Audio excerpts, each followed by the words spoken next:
আজ আমরা কোরআনে কারীম থেকে আল্লাহর অপছন্দনীয় মানুষগুলো কারা তাদের ব্যাপারে জানবো।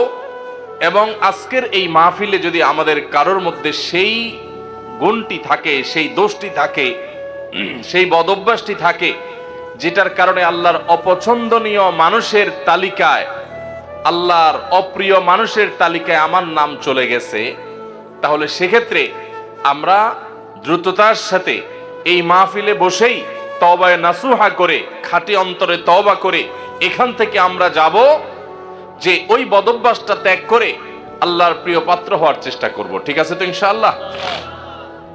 তাহলে আমরা কোরআনের আয়াত থেকে আপনাদেরকে জানাবো যে আল্লাহ অমুককে অপছন্দ করেন।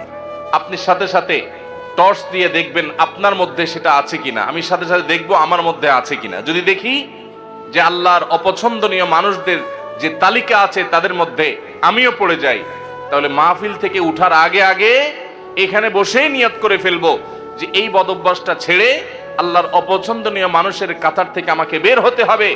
কারণ আল্লাহর অপছন্দনীয় মানুষের তালিকায় যদি নাম থাকে, এই লোক আল্লাহর সৃষ্টি জগতের সবচেয়ে হতভাগা, সবচেয়ে কপাল পোড়া। কারণ আল্লাহ কাউকে অপছন্দ করেন, ঘৃণা করেন, এর মানে হলো তার ঠিকানা জান্নাত না জাহান্নাম। আজ আমরা কোরআনে কারীম থেকে আল্লাহর অপছন্দনীয় মানুষগুলো কারা তাদের ব্যাপারে জানবো। অতএব আল্লাহর অপছন্দনীয় মানুষদের তালিকা জেনে সেই তালিকায় নিজের অন্তর্ভুক্তির কথা যদি আমরা টের পেয়ে যাই, কাল বিলম্ব না করে জানার সঙ্গে সঙ্গে তওবা করব, তওবায়ে নাসুহা করব, খাঁটি অন্তর থেকে তওবা করব যে আল্লাহ আমি এখান থেকে বেরিয়ে এসেছি। আপনি তওবা করে যদি সেটা ছেড়ে দেন এবং ওই বদঅভ্যাস থেকে বেরিয়ে আসেন, আপনি অটোমেটিকলি স্বয়ংক্রিয়ভাবে আল্লাহর অপছন্দনীয় মানুষদের তালিকা থেকে আপনার নাম আপনি কাটায় নিলেন ইনশাআল্লাহ। এরপর কোরআনে আল্লাহর পছন্দনীয় মানুষদের যে তালিকা আছে, আল্লাহ তাআলা ধৈর্যশীলদেরকে ভালোবাসেন। ইন্নাল্লাহা ইউহিব্বুল মুতাওয়াক্কিলিন, তিনি আল্লাহর প্রতি ভরসাকারীদেরকে আল্লাহ ভালোবাসেন। ইন্নাল্লাহা ইউহিব্বুত তাওয়াবিন, আল্লাহ তওবাকারীদেরকে ভালোবাসেন। ওয়া ইউহিব্বুল মুতাতাহিরিন, পবিত্রতা ভালোভাবে অর্জন করে যারা, সুন্দর করে ওযু করে, ভালো করে ফরজ গোসল করে, উত্তম রূপে কাপড় চোপড় পাক সাফ করে, এই মানুষগুলোকে আল্লাহ তাআলা পছন্দ করেন। আল্লাহর পছন্দনীয় মানুষের তালিকাও কোরআনে দেওয়া আছে। আমরা সেই তালিকায় প্রবেশ করতে পারবো যদি অপছন্দনীয় মানুষের তালিকা থেকে নিজেকে বের করতে পারি। সবাই নিয়ত করবো তো ইনশাআল্লাহ? মোহতারাম হাজরিন, 6 নম্বর পারার একেবারে প্রথম আয়াত। এই আয়াতে আল্লাহ রাব্বুল আলামিনের অপছন্দনীয় মানুষদের অপছন্দনীয় কাজের কথা আল্লাহ তাআলা বলেছেন। সর্বপ্রথমে আমরা সেটিকে বলতে চাই। সেটা কি? সেটা হলো কোনো মন্দ কথা, কোনো খারাপ কথা, কোনো বাজে কথা, এটা যদি কেউ প্রকাশ করে বেড়ায়, এটা যদি বলে বেড়ায়, এটা বলি জাহির, যেটা যদি জাহির করে বেড়ায়, এটা যদি ছড়াছড়ি করে বেড়ায়, তো এটা আল্লাহ অপছন্দ করেন। কারণ কোনো খারাপ জিনিস যদি ছড়াছড়ি করা হয়, তাতে সমাজে ভালো হয় না খারাপ হয়। একটা খারাপ জিনিস যখন খুব বেশি ছড়াছড়ি হয়, মানুষ সেটা চর্চা করে, গীবত শিকায়েতের মধ্যে ডুবে, পরনিন্দার মধ্যে ডুবে, মানুষ ধারণা করে এক লাইন জানলে তার সাথে আরো এক লাইন যোগ করে আরেকজনের চরিত্র হনন করে। এই জন্য মন্দ কোনো কিছু পেলেই সেটাকে ছড়াছড়ি করে বেড়ানো, এটা আল্লাহর অপছন্দনীয় কাজ।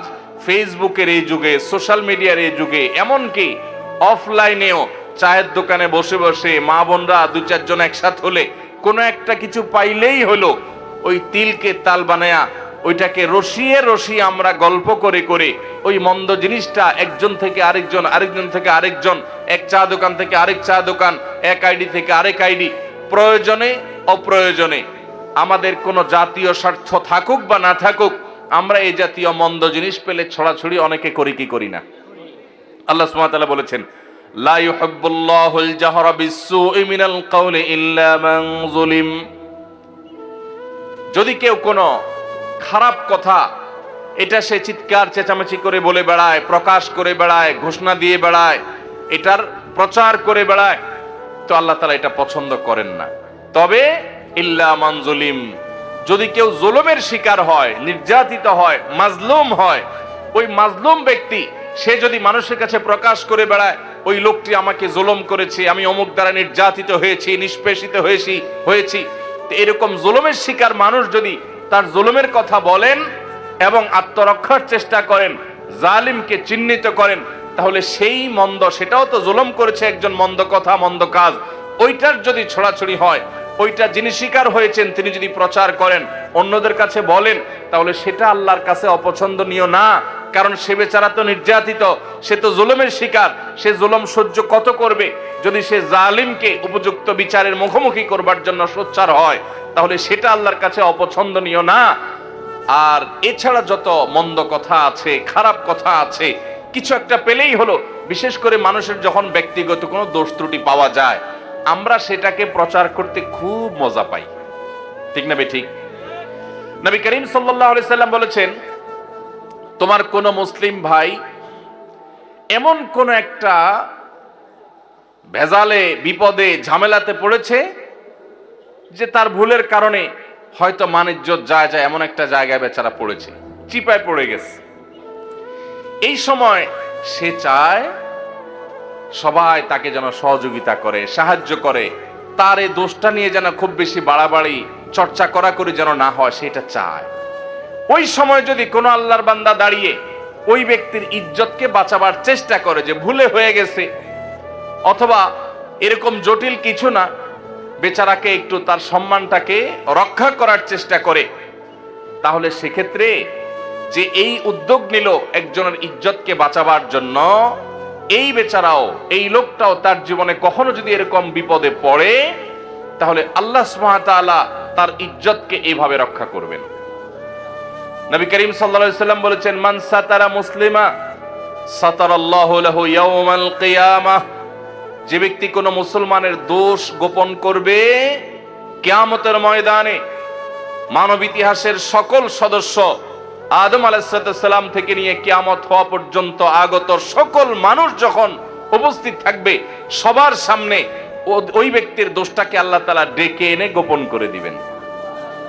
আল্লাহ ডেকে কাছে এনে আল্লাহ রাব্বুল আলামিন বলবেন, চাদরে আবৃত, আপনি আল্লাহর কাছাকাছি এসেছেন। আল্লাহ সুবহানাহু ওয়া তাআলা বলবেন, বান্দা তুমি অমুক অমুক গুনাহ যে করেছো, আতাযকুরু যামবা কাযা ওয়া যামবা কাযা, তোমার অমুক অমুক পাপ, অমুক অমুক অনাচার, জুলুম, হারাম কাজ যে করেছো, তোমার কি মনে পড়ে? বান্দা বলবে, আল্লাহ অবশ্যই মনে পড়ে, সব তো প্রমাণ এভিডেন্স সহ আছে আল্লাহর কাছে।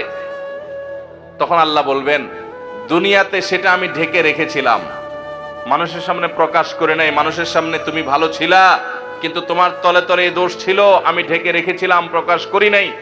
আজকেও ঢেকে রাখলাম, প্রকাশ করলাম না, তোমাকে মাফ করে দিলাম।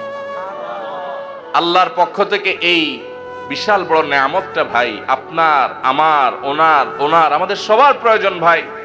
আমাদের দোষ ত্রুটি যদি সব আল্লাহ তাআলা প্রকাশ করে দেন, আমরা রাস্তায় চলতে পারবো না। কি বলেন? রাস্তায় চলার উপায় থাকবে? আপনার ছেলে মেয়ের সামনে, আপনার ভাই বোনের সামনে, আপনার মা বাবার সামনে, আপনার বন্ধু বান্ধবের সামনে, আপনার সকল দোষ ত্রুটি, নারী ভুড়ি সব যদি আল্লাহ তাআলা প্রকাশ করে দেন, এক মুহূর্ত পৃথিবীতে টিকা সম্ভব হবে?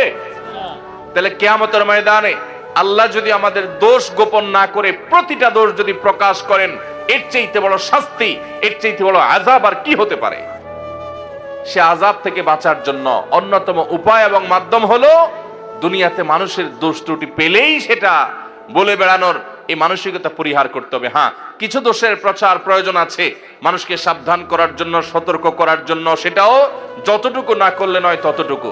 এর বাইরে মানুষের দোষ নিয়ে অহেতুক চর্চা করে বেড়ানো, বিশেষ করে আবারও বলছি, ফেসবুকের এই যুগে, টুইটার, সোশ্যাল মিডিয়ার এই যুগে, টিকটকের এই যুগে, কিছু একটা পেলেই হলো এক শ্রেণীর ভাইরা আছি আমরা ওইটা নিয়ে রাস্তায় ঝাঁপায়া পড়ি। আল্লাহ আমাদের সবাইকে হেদায়েত দান করুন। তাহলে এক শ্রেণীর মানুষের কথা জানলাম, যাদেরকে আল্লাহ তাআলা অপছন্দ করেন, আল্লাহ তাদের পছন্দ করেন না। আল্লাহ বলেছেন, ইন্নাল্লাহা লা ইউহিব, ইন্নাহু লা ইউহিব বা লা ইউহিব্বুল্লাহ। আল্লাহ তাআলা অপছন্দ করেন কাদেরকে? লা ইউহিব্বুল্লাহুল জাহরা বিসসুই মিনাল কাওলি ইল্লা মান যুলিম। কোন খারাপ কথা এটাকে যে চিৎকার করে বেড়ায়, প্রকাশ করে বেড়ায়, ঘোষণা দিয়ে বেড়ায়, এটাকে আল্লাহ অপছন্দ করেন। তাহলে কোনো খারাপ জিনিসের ছড়াছড়ি করা যাবে? করা যাবে না। আল্লাহ আমাদেরকে এই হারাম কাজ থেকে, এই নাজায়েজ কাজ থেকে, এই গুনাহের কাজ থেকে বেঁচে থাকার তৌফিক দান করুন। যেই গুনাহ যত ভয়াবহ, শয়তান ওইটা আমাদের কাছে তত মজাদার করে দেয়। তাহলে একটা জানলাম আমরা, খারাপ জিনিসের ছড়াছড়ি, খারাপ কথা, খারাপ বিষয়, খারাপ ঘটনা, এগুলার অপ্রয়োজনীয় বিশেষ কোনো স্বার্থ বা যৌক্তিক কারণ ছাড়া ওইটার ছড়াছড়ি আল্লাহ তাআলা পছন্দ করেন না। এক নাম্বার 2, সীমা লঙ্ঘনকারীকে আল্লাহ তাআলা পছন্দ করেন না। আল্লাহ বলেছেন, ইন্নাল্লাহা লা ইউহিব্বুল মুতাদিন। আল্লাহ তাআলা সীমা লঙ্ঘনকারীকে পছন্দ করেন না। ভাইরা আমার, সীমা লঙ্ঘনকারী কারা? সীমা লঙ্ঘনকারী হলো ওই ব্যক্তিরা যাদের জন্য আল্লাহ তাআলা সীমানা ঠিক করে দিয়েছেন, সে সীমানা ক্রস করে চলে যায়। আপনি দেখা দিতে পারবেন অমুক অমুক অমুক অমুক নারীর সাথে, যাদের সাথে আপনার রক্তের সম্পর্ক আছে, নিজের স্ত্রী ছাড়া তাদের সাথে আপনি দেখা দিতে পারবেন। এছাড়া আপনার যাদের সাথে দেখা দেওয়া জায়েজ, মাহরাম, তাদের সাথে আপনি দেখা দিতে পারবেন। এটা আল্লাহর সীমানা। এর বাইরে বাকিদের সাথে দেখা দেওয়া যাবে? যাবে না। এটা হলো আল্লাহর সীমানা।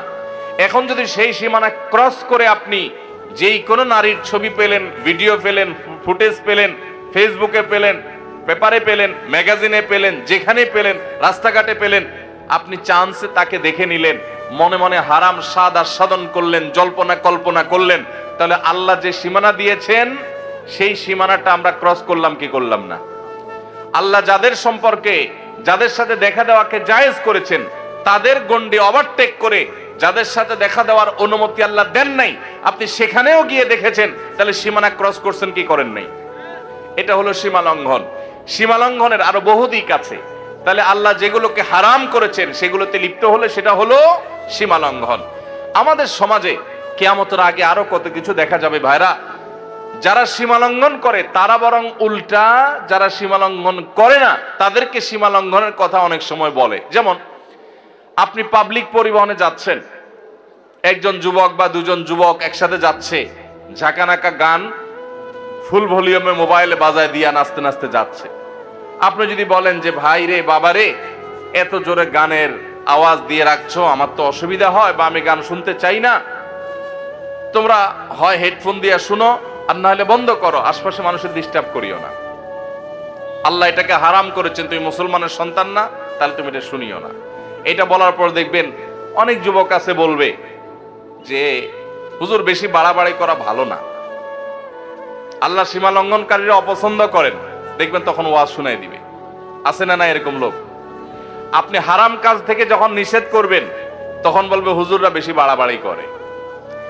তো যে ব্যক্তি আল্লাহর সীমানা ক্রস করে চলে গেল, বাড়াবাড়ি তো সে করলো, যে নিষেধ করলো সে তো বরং আল্লাহর সীমানা ক্রস করতে নিষেধ করেছে, সে তো বরং সীমার মধ্যে থাকতে চাচ্ছে। অতএব সীমা লঙ্ঘন করা যাবে না, আল্লাহর সীমার মধ্যে থাকতে হবে। ঠিক একই ভাবে আল্লাহ যা হালাল করেছেন সেটাও অনেকে হারাম করে, আল্লাহ যা বলেন নাই নিজে থেকে সেটাও অনেকে বলে, এগুলো সবগুলো সীমা লঙ্ঘনের শামিল। তাহলে দ্বিতীয় প্রকার মানুষ যাদেরকে আল্লাহ অপছন্দ করেন তারা হলো সীমা লঙ্ঘনকারী। আল্লাহ আমাদেরকে সকল প্রকার সীমা লঙ্ঘন থেকে, আল্লাহর হদ এবং সীমানাকে অতিক্রম করা থেকে আল্লাহ তাআলা আমাদেরকে বেঁচে থাকার তৌফিক দান করুন। তাহলে আল্লাহর কোন সীমানা লঙ্ঘন করব না। নাম্বার 3, যারা খেয়ানত করে, আমানত দিলে আমানত রক্ষা করে না, আমানত নষ্ট করে, পাপিষ্ঠ খারাপ মানুষ, গুনাহ করে বেড়ায়, নাজায়েজ কাজ করে বেড়ায়, কোনো ভয় নাই তার অন্তরে, এই মানুষগুলোকেও আল্লাহ তাআলা পছন্দ করেন না। কোরআনে কারীমে আল্লাহ রাব্বুল আলামিন তাদের সম্পর্কে বলেছেন, ইয়ামহাকুল্লাহুর রিবা ওয়া ইউরবিস সাদাকাত। আল্লাহ তাআলা রিবা এটাকে ধ্বংস করবেন, সুদকে ধ্বংস করেন, আর সাদাকাতকে আল্লাহ রাব্বুল আলামিন বাড়িয়ে দেন। ওয়াল্লাহু লা ইউহিব্বু কুল্লা কাফফারিন আযীম। আর সকল আল্লাহ তাআলা অবিশ্বাসীকে, কাফিরকে, বেঈমানকে, আল্লাহর প্রতি যাদের ঈমান নাই তাদেরকে, এবং পাপিষ্ঠ খারাপ মানুষকে আল্লাহ তাআলা অপছন্দ করেন, তাদেরকে আল্লাহ তাআলা পছন্দ করেন না। আল্লাহ তাআলা আরো বলেছেন, ইন্নাল্লাহা লা ইউহিব্বু মান কানা খাওয়ানান আযীমা। যারা খেয়ানতকারী, কথায় কথায় খেয়ানত করে মানুষের সাথে, এবং পাপিষ্ঠ অপরাধ করে, কথায় কথায় নাজায়েজ কাজ করে, আল্লাহর ভয় নেই, তার দিল কাঁপে না, এই মানুষগুলোকে আল্লাহ তাআলা অপছন্দ করেন। খেয়ানতকারী আমরা অনেকেই আছি, এমনকি অনেকে আছেন 5 ওয়াক্ত নামাজ পড়েন আবার খেয়ানতকারী। কিভাবে? আপনার কাছে কেউ কোনো টাকা পয়সা রেখেছে, আপনি সেটা ভেঙে ফেলেছেন। এবার যখন যিনি জমা রেখেছেন চেয়েছেন দিচ্ছি দেব করে টালবাহানা করছেন, এই যে আমানত রাখার পরে টাকাটা ভেঙে ফেলেছেন, এটার নাম খেয়ানত। এটার নাম কি? এরকম বহু প্রকারের খেয়ানত আছে। আপনার প্রতিবেশী মেয়ে, তাদের প্রতি আপনি চোখ চুরি করে, আপনি বাঁকা করে তাদের দিকে তাকালেন, তাদের সৌন্দর্য অবলোকন করলেন, চালাকি করে করে দেখলেন, আপনি খেয়ানত করলেন। তিরমিজির হাদিসে আসছে, নবী করিম সাল্লাল্লাহু আলাইহি সাল্লাম বলেছেন, ইযা হাদ্দাসা আর-রাজুলু ফালতাফাতা ফাহিয়া আমানা। কেউ আপনার সাথে কথা বললো, কথা বলার পর আরেক দিক ফিরলো, তাহলে আপনার কাছে বলার পর যদি সে বলে ভাই কথাটা কাউকে বলা যাবে না, তাহলে এই কথাটাও আমানত। এই কথাটাও কি? আমানত। আপনি যদি এটা আরেকজনের কাছে বলে বেড়ান তাহলে খেয়ানত হলো। সেটা আমানতের কি হলো? এরকম আমানতের খেয়ানত আমরা অনেকে করি কি করি না। ইমানদার কখনো খেয়ানতকারী হতে পারে না। ইমানদার এরকম বিশ্বাসযোগ্য হবে যে পৃথিবী চলে যাবে, ইমানদারের সততা আদর্শ টলতে পারে না। আজ গোটা দেশে গোটা দুনিয়াতে এত মুসলমান, কিন্তু বিশ্বস্ত মুসলমান পাওয়া যায়? ভাইরা আমার, আমরা যে নবীর উম্মত, আমরা কি জানি আমাদের প্রিয় নবী সাল্লাল্লাহু আলাইহি সাল্লাম কত বিশ্বস্ত ছিলেন? তিনি নবী হওয়ার আগে মক্কাবাসীর কাছে আলামিন হয়েছেন। কি হয়েছেন? উনি আগে আলামিন হয়েছেন, তারপরে কি হয়েছেন? নবী এবং রাসূল হয়েছেন। কিরকম আল আমিন, কি পরিমাণ বিশ্বস্ত ছিলেন? শুধু একটা ঘটনা বলি। উনি যখন মক্কা থেকে মদিনায় হিজরত করতে চলে যাবেন, এই হিজরতের সফরটা কি তার খুব আরামের, খুব আনন্দের, আনন্দ ভ্রমণ টাইপ কিছু ছিল? মক্কার মানুষদের, জালিমদের অত্যাচারে অতিষ্ঠ হয়ে টিকতে না পেরে আল্লাহর অনুমতিতে তিনি মক্কা ছেড়ে মদিনায় হিজরত করতে হয়েছে। যেই এলাকার মানুষের জুলুমে, তাদের নির্যাতনে, নিষ্পেষণে নিজের মাতৃভূমি ছেড়ে চলে যেতে হয়েছে, ওই মানুষগুলো বেঈমান, অনেক কাফের, অনেক মুশরিকরা, তারা নবী করিম সাল্লাল্লাহু আলাইহি ওয়াসাল্লামের প্রতি ঈমান আনে নাই, কিন্তু তারা জানতো মক্কার সবচেয়ে নির্ভরযোগ্য, সবচেয়ে আস্থার উপযুক্ত, সবচেয়ে বিশ্বস্ত মানুষটা হলো মুহাম্মদ সাল্লাল্লাহু আলাইহি সাল্লাম।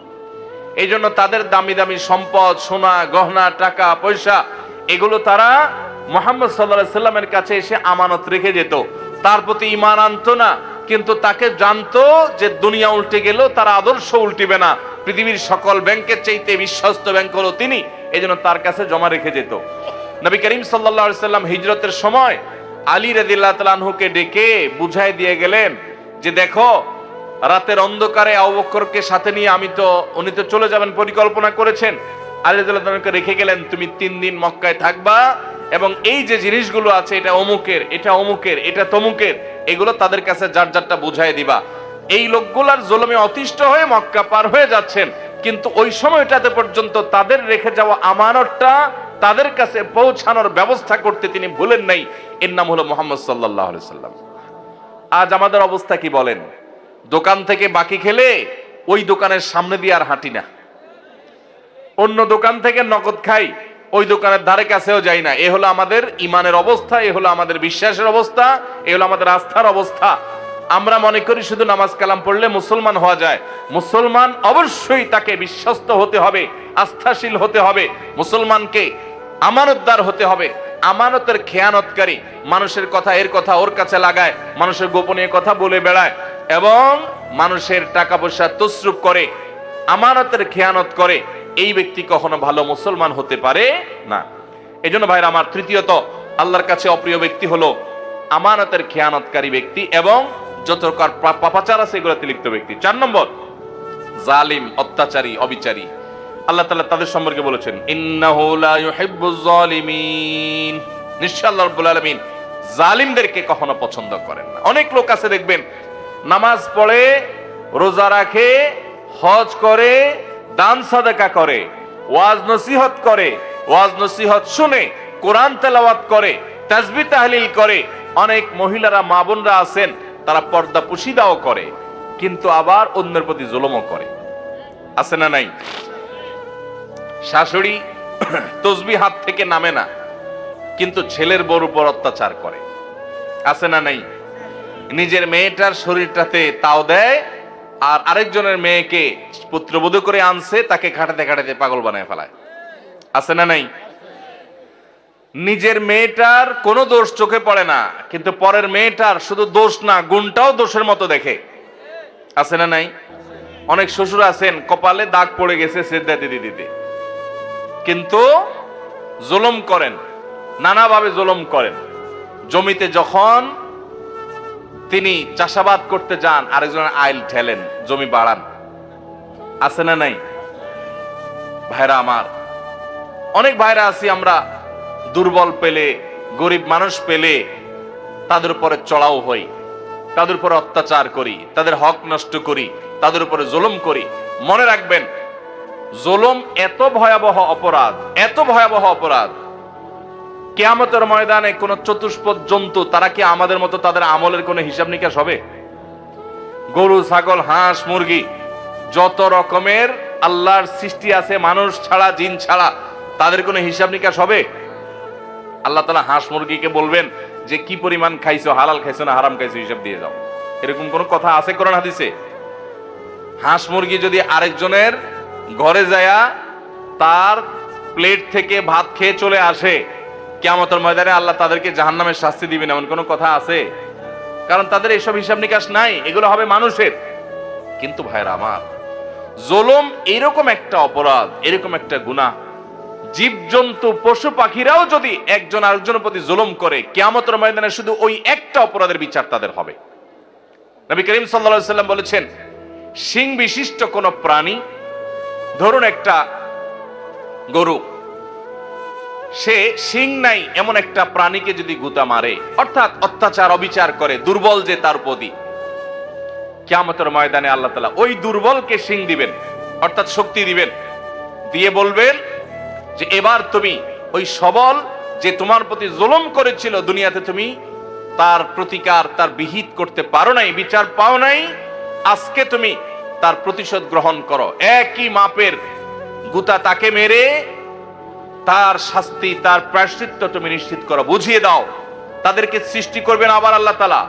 পশু পাখি এমনিতেও মৃত্যুর পর মাটির সাথে মিশে যাবে, কিন্তু যারা জুলুম করেছে ওই পশু পাখিগুলোকে, ওই প্রাণীগুলোকে আল্লাহ তাআলা আবার জীবিত করবেন। জালেমকেও, মাজলুমকেও, যে জুলুম করেছে তাকেও, যার প্রতি জুলুম করা হয়েছে তাকেও। এরপরে ওই প্রাণীদের মধ্যে পর্যন্ত যে নির্যাতিত হয়েছে তাকে দিয়ে আল্লাহ তাআলা জালিম এবং নির্যাতনকারী, অবিচারকারী, অত্যাচারী ওই প্রাণীটিকে পর্যন্ত আল্লাহ তাআলা শাস্তি দিবেন। এরপরে বলবেন কোন তোরাবা, যাও তোমরা মাটি হয়ে যাও। এবার মাটির সাথে তারা মিশে যাবে, তাদের না জান্নাত আছে না জাহান্নাম আছে। ভাইরা আমার, জুলুম এত ভয়াবহ অপরাধ, এত ডেঞ্জারাস বিষয় যে আল্লাহ সুবহানাহু ওয়া তাআলা পশু পাখিদের কোনো হালাল হারামের বাজ বিচার করবেন না, তাদের অন্য কোন বিষয়ের কোনো হিসাব নিকাশ নেবেন না। কিন্তু তারাও যদি জুলুম করে আল্লাহ রাব্বুল আলামিন এইভাবে পাকড়াও করবেন। তাহলে মানুষ হয়ে যদি আপনি কারোর প্রতি জুলুম করেন, কারোর প্রতি অবিচার করেন,